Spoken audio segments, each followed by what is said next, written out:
uncovering the truth. Boston 25 News investigates.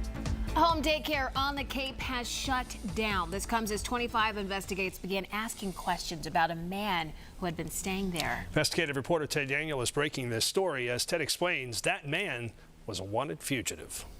U.S. immigration authorities arrested Andre Tiago Lucas in October.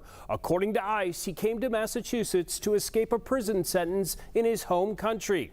Lucas had been staying at a home in Hyannis with the mother of his 2 kids. 25 investigates got a tip that home was a state-licensed daycare. Man, we just wanted to ask you about your daycare. Since our visit in March, the family daycare at this Hyannis home has closed. And the owner, Francielle Nunez, has allowed her daycare license to expire.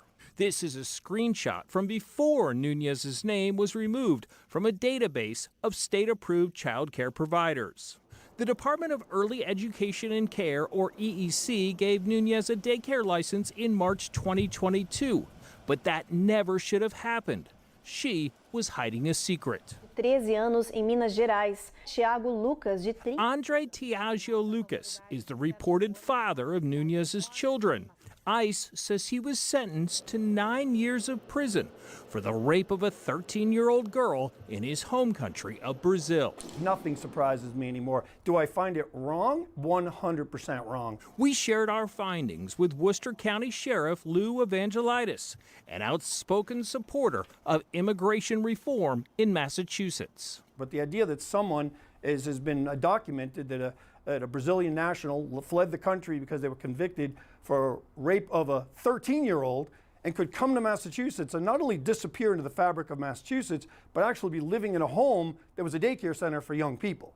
That's terrifying. Records show EEC inspected the home daycare 5 times, but according to the agency, they saw no evidence of Lucas living there. But does that raise questions about their oversight and their inspections? Stephen Exaros is the state rep for the 5th Barnstable District on the Cape. He spent 40 years in law enforcement before coming to the State House. So you've really got to, I think, go out of your way to make sure each place is as safe as it should be. And that's with proper background checks, looking around when you visit to see if there's any signs of anything wrong. How you doing, guys? Good, how you doing? Not too bad. Nunez called Barnstable police on us when we tried to speak with her.